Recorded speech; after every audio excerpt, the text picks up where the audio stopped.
Hola, el Todopoderoso les bendiga. Somos GC Internacional y una vez más estamos aquí para compartir una palabra con ustedes. La ocasión anterior nosotros vimos una situación que se llamó, una temática que se llamó las facetas de la salvación, ¿correcto? Recordemos que no estamos en sí explicando, digamos, el concepto de salvación como tal, ni los medios, ni los por qué, ni los para qué. Porque cuando uno habla de un tema tan grande como este de la salvación, obviamente hay muchos aspectos que tenemos que abordar, ¿correcto? En algunos videos anteriores he hablado de la etimología de la salvación como tal, ¿correcto? Pero en esta ocasión estamos hablando de las facetas de la salvación. Y dijimos que esas facetas tienen que ver con redención, justificación, adopción, regeneración, santificación, reconciliación, ¿correcto? Y que no podemos hablar de un proceso, porque esto no es paso 1, paso 2, paso 3, no. Muchas de esas facetas de la salvación se dan de manera inmediata y de manera simultánea, ¿correcto? Algunas de esas facetas de la salvación tienen un aspecto que es inmediato y otro que es progresivo, hasta llegar como a una perfección, por ejemplo, como la santificación, ¿correcto? Como la redención. Entonces, por eso se habla en la teología sistemática de las facetas de la salvación. En la enseñanza anterior a esta vimos facetas como la redención, como la justificación, como la santificación. Hoy vamos a ver otra faceta de la salvación, que es la reconciliación, ¿correcto? Reitero, vimos algunas como la redención, la justificación, la santificación. Hoy les invito a que veamos facetas como la reconciliación, como la regeneración y como la adopción. La reconciliación, básicamente, ¿por qué se da? Porque el ser humano es enemigo de Dios, o Dios declara enemigo al ser humano. Entonces, al declarar enemigo al ser humano hay una separación, ¿correcto? Y la reconciliación significa el vencer esa separación. Nosotros necesitábamos a alguien que proveyera de esa reconciliación y de ese modo pues entonces llevarnos a una comunión con Dios. Entonces hay una enemistad entre Dios y el ser humano, ¿correcto? Se necesita alguien que sirva como mediador entre esa enemistad para llevarnos de vuelta a la comunión entre Dios y el ser humano, esa comunión que se rompió desde allá, desde el famoso pecado original del cual nosotros tenemos conocimiento.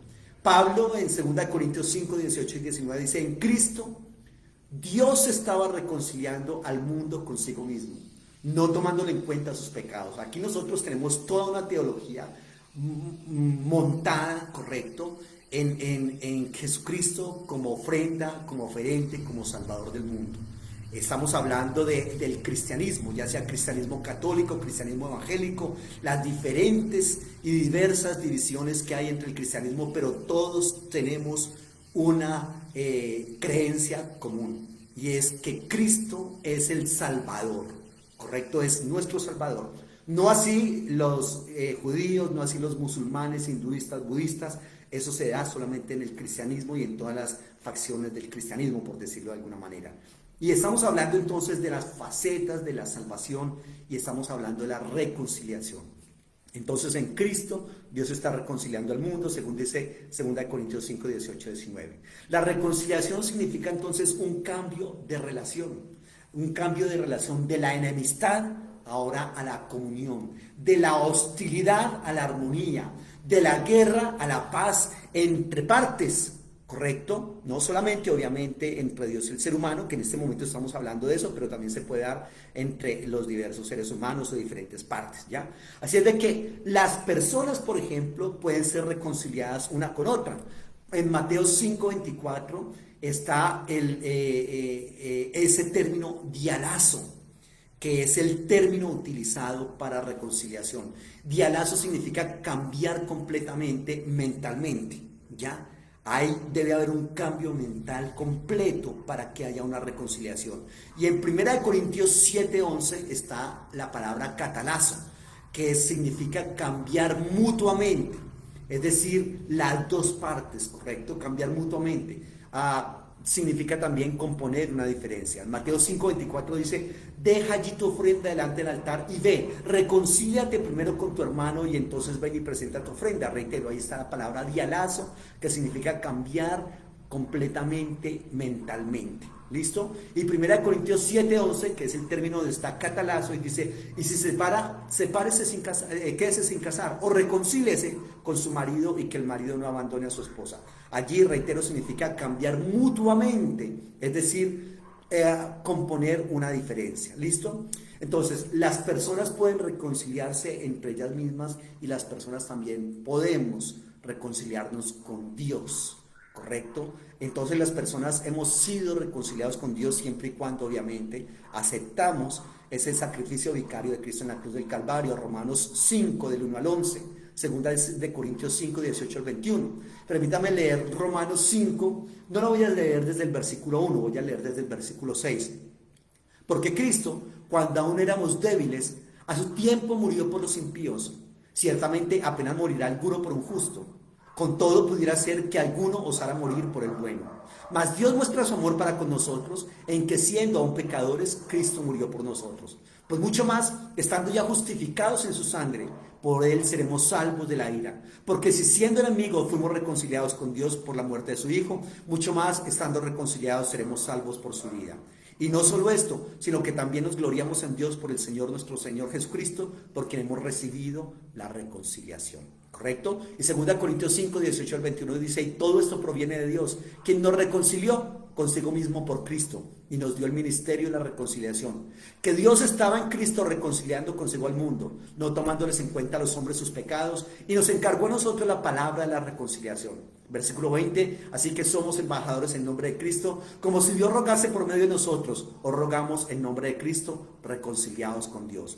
Al que no conoció pecado, por nosotros lo hizo pecado, para que nosotros fuésemos hechos justicia de Dios en él. Pero bueno, ¿por qué la necesidad de la reconciliación? ¿Por qué? Pues sencillamente a causa del pecado. Dios, el hombre, están en una relación de hostilidad, de enemistad. ¿Por qué? Reitero, a causa del pecado. Y aunque estos textos que leímos, por ejemplo, 2 Corintios y Romanos, está claro ese aspecto. Romanos dice que éramos enemigos de Dios en el versículo 10. Se refiere a esto entonces la enemistad de la humanidad hacia Dios o la enemistad de Dios hacia el hombre. ¿Qué es? ¿La enemistad del hombre hacia Dios o de Dios hacia el hombre?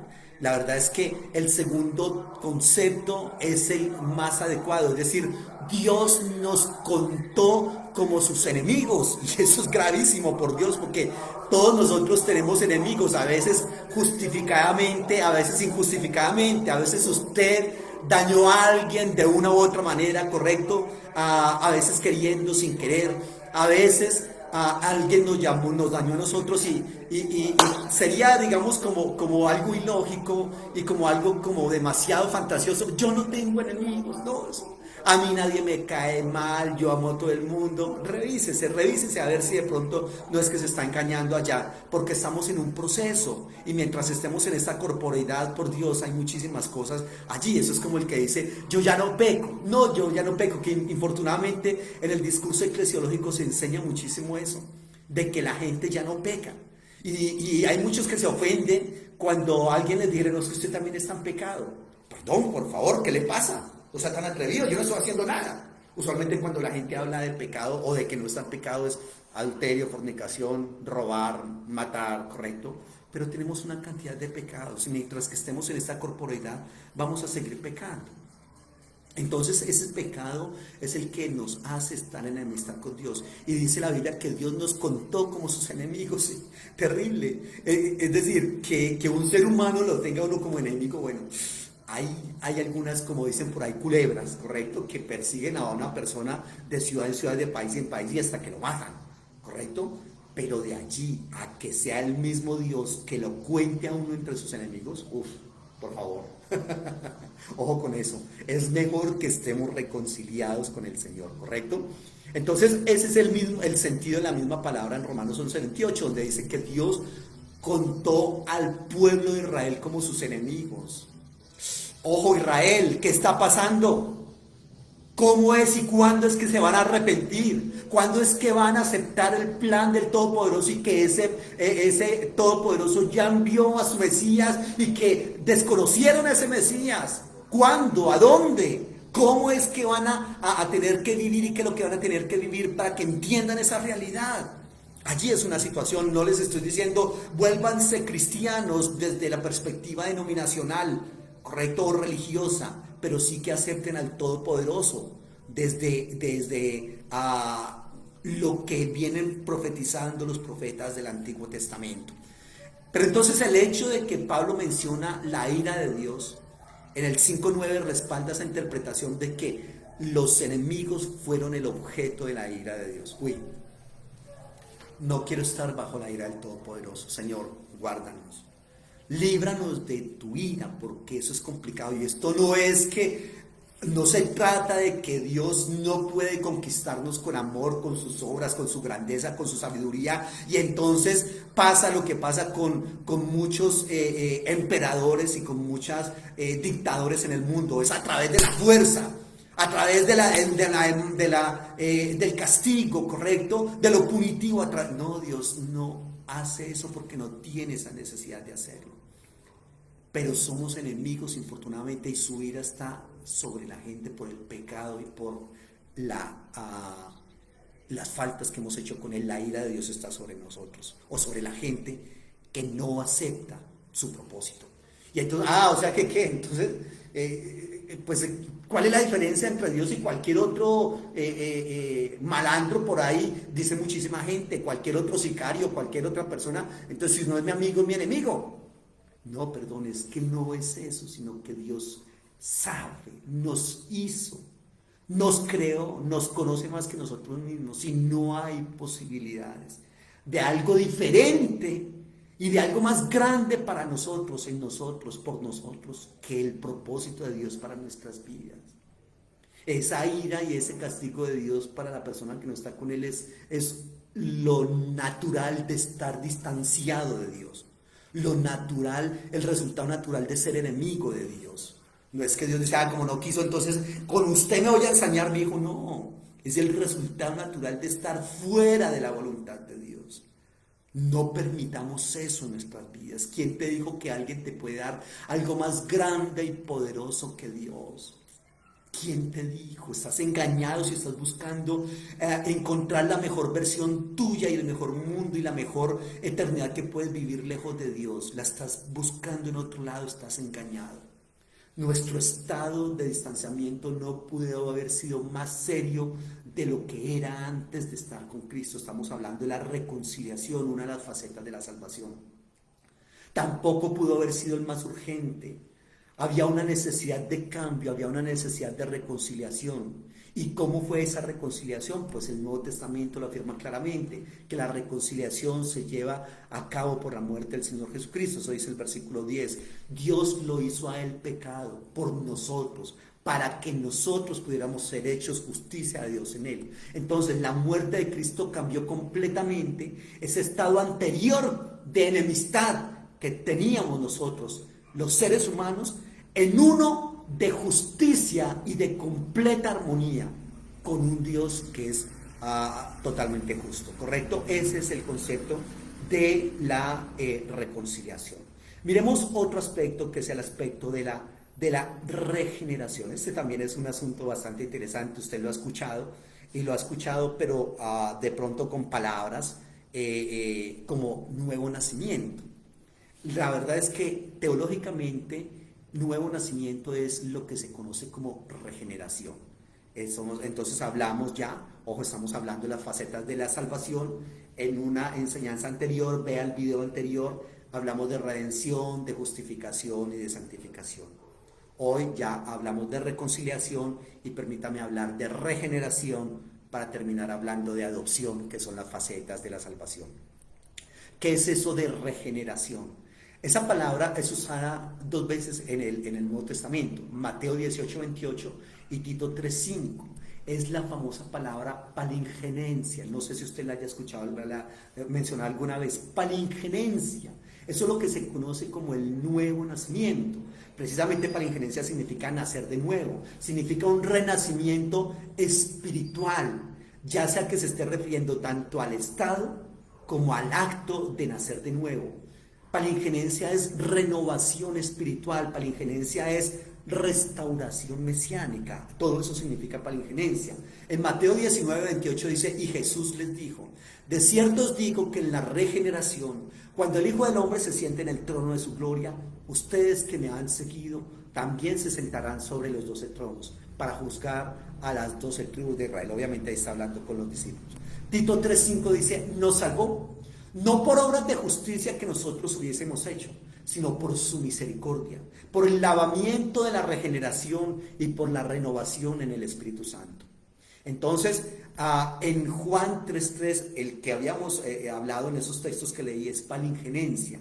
En Juan 3:3 también hay otra palabra que significa nacer de lo alto. Es la palabra anotén. Anotén. Respondió Jesús y le dijo: de cierto te digo, que el que no naciere de nuevo no puede ver el reino de Dios. Esa anotén significa de lo alto, de arriba, nacer de nuevo, nacer desde su origen, nacer desde el principio, volver a nacer, nacer de nuevo. Eso significa. ¿Y cuáles son los medios de regeneración? Dios nos regenera en Juan 1:13 y nos regenera de acuerdo a la voluntad de Él, según Juan 1:18. ¿Quién es el que nos regenera? Dios. ¿Por qué? De acuerdo a su voluntad. ¿Y a través de quién? A través del Espíritu Santo. Juan capítulo 3, versículo 5. Entonces, mire lo que dice en Juan 1:12. Cuando una persona cree, el Evangelio como palabra se revela. ¿Correcto? Se revela en la palabra del Todopoderoso, ¿ya? Y entonces nosotros, dice la Biblia, que somos engendrados, los genes de Dios en nosotros, ¿correcto? Y la regeneración pues tiene que tener unos frutos, ¿correcto? Por ejemplo, esa nueva vida debe producir frutos. Esos frutos, primera de Juan 2:29, primera de Juan 3:9, 4:7, 5:1. ¿Correcto? Algunos de los resultados de la nueva vida incluyen la justicia, el no permanecer practicando un pecado. Pecamos, pero no practicamos un pecado. Cuando la Biblia habla del famoso pecado de muerte, es la práctica continua de un mismo pecado. Significa que yo tengo que estar liberando permanentemente, y que si cometía X pecado ya no lo cometo. ¿Correcto? Porque ya ahí está alguien ayudándome, guiándome, ¿correcto? Y hay un deseo vivo de servir al Señor.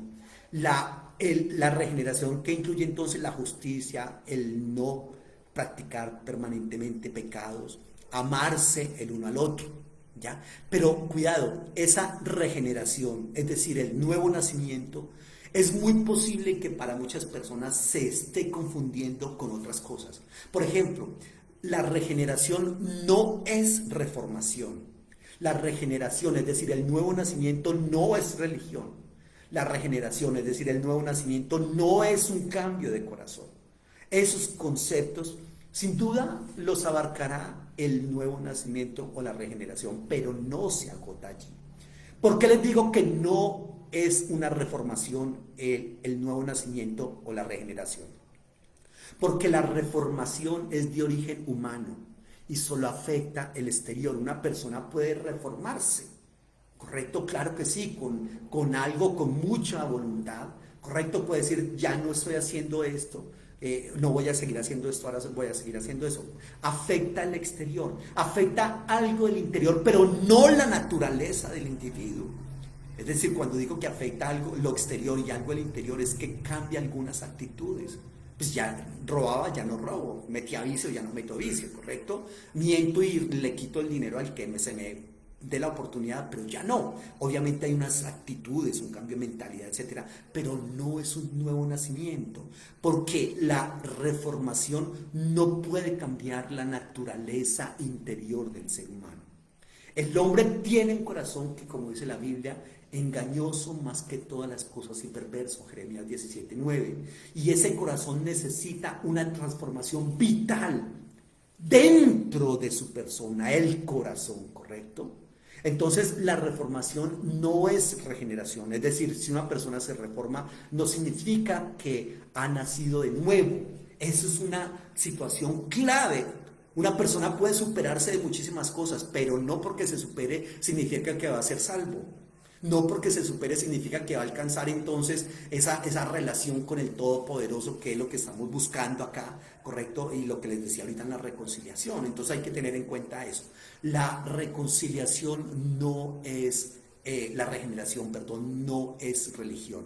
Es decir, estoy hablando de regeneración que se conoce más en la iglesia como el nuevo nacimiento. Teológicamente es más regeneración. El nuevo nacimiento no es hacerse religioso. Hay un texto bastante interesante, el famoso texto de Jesús y Nicodemo, recordarán ustedes, y cuando Jesucristo le menciona la necesidad de nuevo nacimiento, se estaba dirigiendo a un tipo que era ultra religioso. Nicodemo, un fariseo sincero como quizás no había otro, un miembro del Sanedrín, la corte eclesiástica más alta de Israel en esa época. Y si alguien pudiese llegar al cielo con base en las religiones, era Nicodemo. Era Nicodemo. Pero es precisamente a Nicodemo el que se le dice, debes nacer de nuevo. ¿Cómo van mis señores religiosos, mis señoras religiosas? La religión es un método. ¿Quién te dijo que la religión es el camino suficiente para llegar al Todopoderoso? No, la religión es sencillamente un método. Algunas veces nos da unas opciones bastante interesantes, nos muestra unos caminos interesantes, pero te digo una cosa, la religión se queda corta. Dios no busca religión. Si nosotros sabemos eso, conocemos eso, pero es que somos seres humanos muy dados a lo religioso. Ojo con eso, porque entonces estamos fallando allí. Y les decía también que la regeneración, es decir, el nuevo nacimiento, no es un cambio de corazón. El nuevo nacimiento no es algo, no es ese cambio de algo en el hombre, ni remover algo en el hombre. Es comunicar algo al hombre, algo que nunca ha poseído el ser humano. El nuevo nacimiento no se puede obtener con absolutamente ninguno de los valores que nosotros tenemos en la vida. No se puede obtener intelectualmente, puede que ese sea tu gran valor. Eres tremendo intelectual, genial, pero no, tu intelecto no te lleva al nuevo nacimiento. Puedes tener dinero y decir, ¿cuánto es que vale eso? A ver, yo lo compro. No, no puedes. Puedes decir, tener el valor de la religión, ser tremendamente... No puedes. ¿Correcto? El nuevo nacimiento es literalmente la impartición de la naturaleza divina al corazón y a la vida del pecador, y lo hace una nueva creación. O sea que aquí es una situación directamente entre el Todopoderoso y usted. El Señor está dispuesto a darnos esa regeneración, ¿correcto? Esa impartición, pero es también importante que nosotros echemos mano de esa reconciliación de la que le hablaba hace un momento, para que el Señor diga, bueno, puedo impartir mi naturaleza divina en la naturaleza de ese pecador Luis Carlos, porque escribí Luis Carlos sinceramente.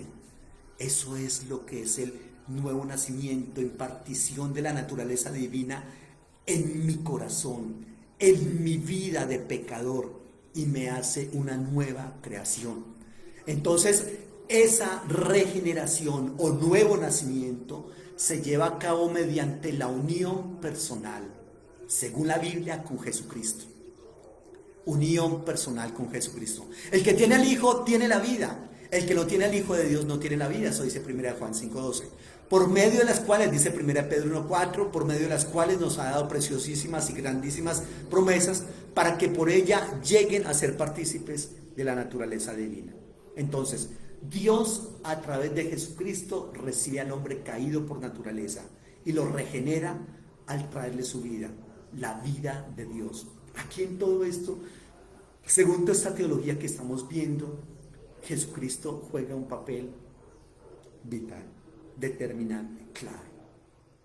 Así que nosotros tenemos que mirar a Jesucristo como Dios y Salvador. Y esa es como una invitación que tú y yo tenemos que hacernos y aceptar nosotros mismos y decirle a otras personas. El entender ese concepto del Cristo del Dios encarnado en Jesucristo. Y de que ese es el que nos posibilita todas estas circunstancias de la salvación y todas sus facetas de la salvación, etcétera, etcétera. Pero yo no le estoy hablando acá porque aquí hay una situación. Yo no le hablo del Cristo que presenta la religión. Porque muchas veces las personas creen que aceptar a Jesucristo, aceptar a Jesucristo 2 puntos es volverse cristiano. No. Muchas veces el cristianismo se encuentra más lejos de Cristo y de Dios que cualquier otra situación. Entonces aquí hay una situación porque hay muchísima gente que quiere tener una relación con el Todopoderoso, pero no quieren tener una relación con la iglesia. ¿Ha visto usted gente así? ¿Se ha encontrado con gente así? Sí, pasa. Entonces, ¿qué pasa allí? Nosotros tenemos que entender que una cosa es Dios, Jesucristo, y otra cosa es muy diferente la iglesia. No creo mucho en el Jesucristo que predica la iglesia. Creo en el Jesucristo que es el Dios encarnado. Una encarnación de Dios. En ese Jesucristo creo. Así es de que una persona no necesariamente tiene que volverse cristiana. Denominacionalmente estoy hablando, para tener una relación con Cristo y con Dios, porque es que, perdón, Jesucristo no ha firmado contrato de exclusividad con ningún cristianismo y con ninguna facción del cristianismo. Una persona no puede ir o tratar de entablar una relación con Dios y entonces Dios le dice, a ver, mi hijo, ¿y a cuál de las facciones cristianas pertenece? Porque es que yo ya firmé contrato de exclusividad con ellos, pues qué pena con usted, mi hijo, pero si lo quiera, no. ¿Quién dijo que Dios era evangélico? Desde la perspectiva institucional, Dios no ha firmado contrato de exclusividad con ninguna institución, ni cristiana y mucho menos denominacional. Entonces allí hay un problema muy serio, porque cuando la gente por lo general le habla a los demás de Dios y de Jesucristo, lo que están haciendo es un proselitismo. Pero venga para acá porque nosotros somos los únicos salvos. Y usted ha escuchado eso en muchísimos discursos eclesiológicos y denominacionales. Los únicos salvos somos nosotros. Por Dios, ¿quién dijo eso? ¿Quién dijo eso? ¿Por qué no estudia un poco de teología para que entienda que está engañado y que está engañando a otras personas? Porque Jesucristo no es evangélico, porque Dios no firmó un contrato de exclusividad con el ser humano, porque Jesucristo ni siquiera es católico tampoco, ni siquiera es cristiano. Refiriéndose a todos los ámbitos de la religión. Una cosa es que la religión cristiana haya tomado ese título de Cristos para colocar allá su rótula de cristianismo, ¿correcto? Una cosa es eso, y otra cosa es que Jesucristo diga, no, qué pena, como ellos colocaron mi nombre allá, yo me debo a ellos, mijo. Ahí la única manera de hacer, tener una relación con Dios es volverse cristiano. No, ¿quién dijo eso? Ojo con eso, estamos hablando de que cristianismo, de que la regeneración no es un nuevo nacimiento. Perdón, no, que la regeneración no es religión, que el nuevo nacimiento es una cosa totalmente diferente. La regeneración no es religión. Entonces tengamos en cuenta eso, por Dios. Ahora, si usted obviamente está afiliado a un sistema religioso, no caiga en el error de decirle a la gente, mijo, si no estás con nosotros, no vas a poder ser salvo. Por Dios, tenemos que superar eso. Tenemos que superar ese capricho de creer que nosotros somos los únicos que tenemos la verdad, de que Jesucristo solamente se manifiesta al mundo a través de nosotros.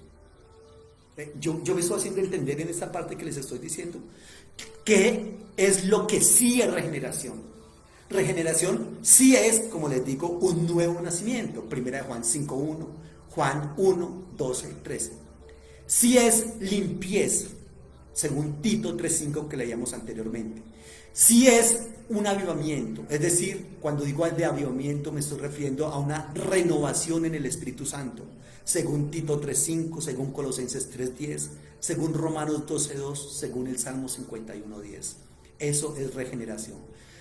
¿Qué es regeneración? Es recreación. Segunda de Corintios 5:17, de modo que si alguno está en Cristo, nueva criatura es, las cosas viejas pasaron de aquí, todas son hechas nuevas. Puedes leer también Efesios 2:10, Efesios 4:24, Gálatas 6:15. Sí es la regeneración es una resurrección.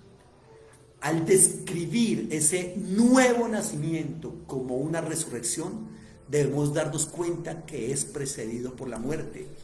Es necesario que yo muera al hombre natural, a las cosas que no le gustan a Dios, para volver a renacer, ese nuevo nacimiento. Entonces, los creyentes hemos sido crucificados con Cristo y también hemos sido resucitados con Él. Eso es lo que dice ese texto.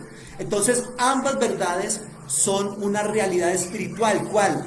La de la crucifixión de Cristo y la de la resurrección que nosotros hemos tenido con el Cristo.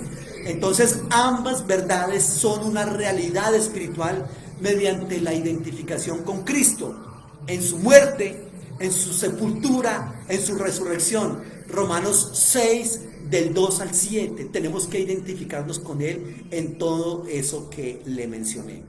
Y definitivamente hay una necesidad de la regeneración, es decir, hay necesidad del nuevo nacimiento. ¿Por qué?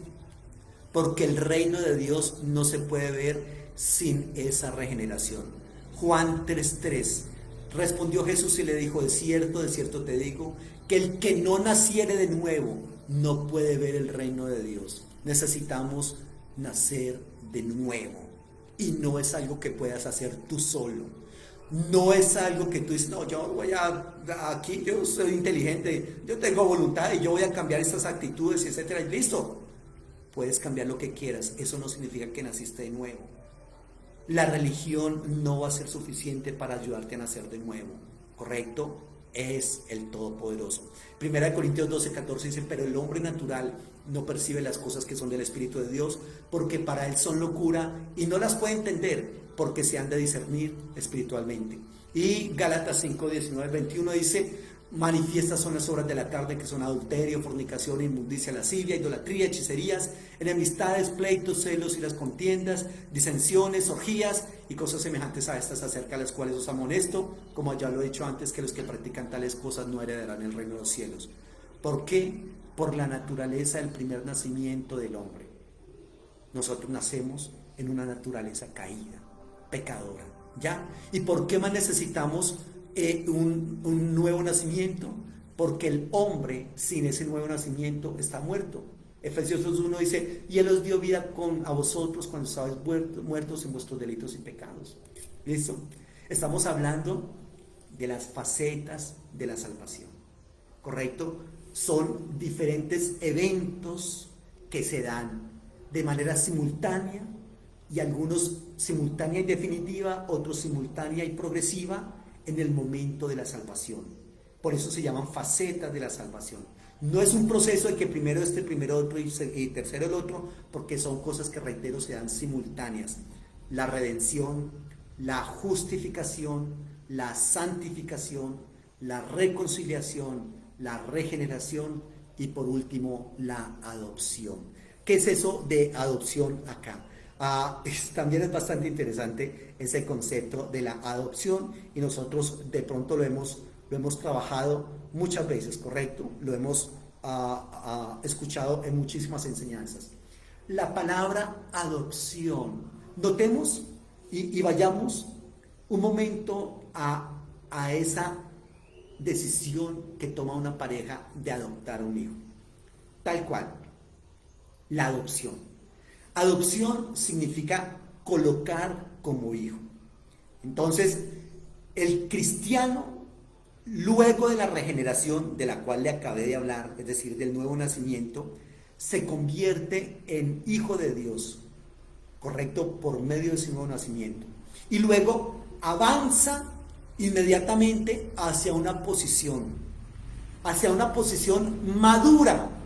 Ojo con lo que les voy a decir, porque alguien dirá: ¿cómo así que de una vez nace y ya es maduro? Ojo, me explico: a una posición madura, a una madurez en la posición de ser hijo. Es decir, en el momento en que esa persona acepta la salvación, acepta al Señor, etcétera, etcétera, y hay una regeneración, es decir, un nuevo nacimiento, él inmediatamente es constituido como un hijo de Dios. Pero ojo, como un hijo adulto en cuanto a la posición. No adulto en cuanto al conocimiento, porque tiene todo por aprender. No adulto en cuanto a la práctica de la santidad y de la santificación, ¿correcto? Pero sí adulto en la posición de hijo. ¿Y por qué? ¿Por qué adulto en la posición de hijo? Es decir, un hijo maduro y responsable.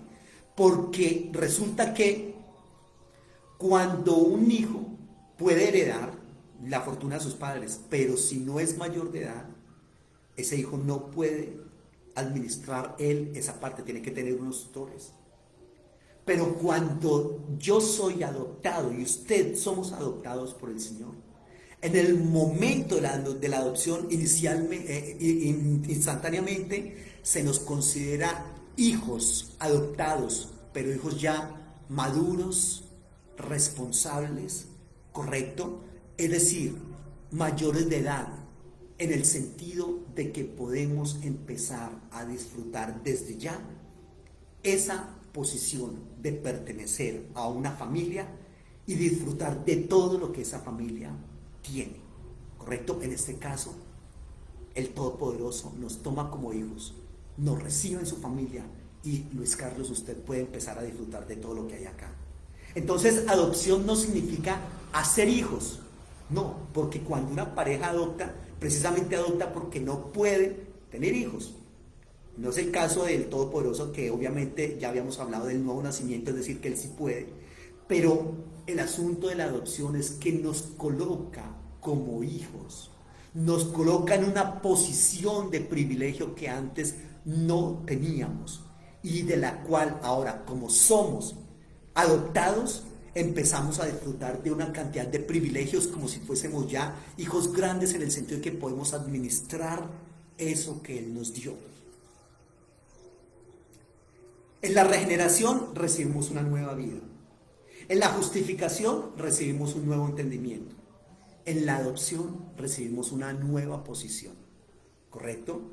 Entonces, la adopción toma lugar en el momento en que nosotros nacemos a la familia de Dios. Allí, en ese mismo momento, toma lugar la adopción. Esa adopción es simultánea, reitero, con la regeneración, es simultánea con la justificación. Y los resultados de esa adopción es el testimonio del Espíritu Santo. Mire lo que dice Romanos 8:5. Ustedes han recibido el espíritu de adopción, por el cual clamamos Abba Padre. Anteriormente, una persona que no tiene a Cristo y que no ha nacido de nuevo no puede decir Abba Padre. Ese Abba Padre, algunos dicen que es la expresión cariñosa de papito. Papito, así como le dicen los niños al papá, ¿correcto? El asunto es que si no soy adoptado, un niño mientras que no sea adoptado no puede decirle a la familia que pronto está pensando en adoptarlo hasta ahora, no puede decirle, papá, aquí estoy. Tiene que firmar los documentos y tiene que adoptarlo legalmente. Ahí sí puedes decirme, papá, legalmente. Pasa también con el Todopoderoso. Cuando nosotros recibimos el espíritu de adopción, podemos clamar Padre, Abba Padre, papito, no antes, ¿ya? Hay una liberación del temor también. Mire lo que dice Romanos 8:15. Pues ustedes no han recibido el espíritu de esclavitud para estar otra vez en temor, sino que han recibido el espíritu de adopción.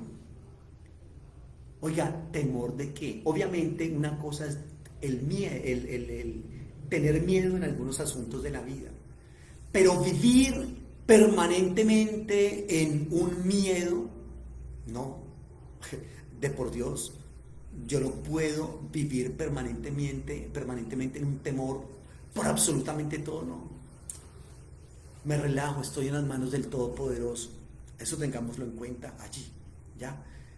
En la adopción somos hechos herederos y coherederos con Cristo. Claro, el hijo adoptado, reitero, empieza a disfrutar de todos los beneficios de los hijos que hay en la casa, los hijos naturales. Y si hijos de Dios, también herederos de Dios y coherederos con Cristo, si es que padecemos juntamente con Él, para que juntamente con Él seamos glorificados. Somos coherederos con Cristo, es decir, lo que Jesucristo hereda, también lo heredamos nosotros. Eso dice Romanos 8:17. Un hijo puede ser heredero de sus padres, pero hasta que no llega a la mayoría de edad, no puede poseer su herencia.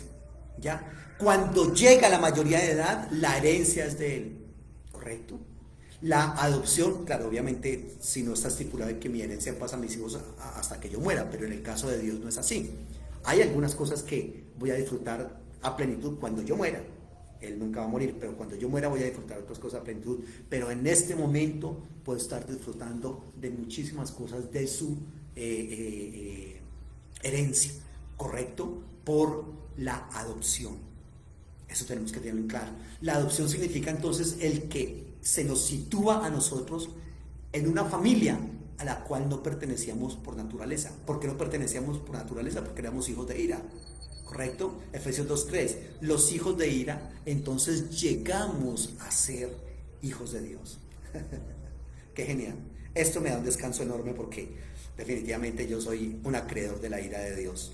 Afortunadamente Él me adopta y me dice, Luis Carlos, empezamos a disfrutar de muchos aspectos como consecuencia de la adopción. ¿Listo? Como consecuencia de la salvación.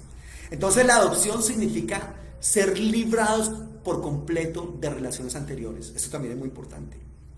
Seguramente nosotros tenemos una cantidad de relaciones allí anteriores, ¿correcto? Por ejemplo, particularmente la ley Gálatas 4:5. En otras palabras, la otra cara de la adopción es la libertad de la ley. Ese es otro asunto que tenemos que tener en cuenta. Ojo con esa famosa ley allí, que no podemos cumplir nadie, que nadie la ha cumplido, el único que la cumplió es el Todopoderoso. Entonces el Señor dice, el único que la ha cumplido es el Todopoderoso, haga de cuenta, una imputación del cumplimiento de la ley de Jesucristo es, reitero, imputada para mí. Significa entonces que yo estoy libre de cumplirla, ¿ya? Ah, no, entonces no voy a parrandear, pues no voy a tirar de ruedo al mundo, porque no es eso.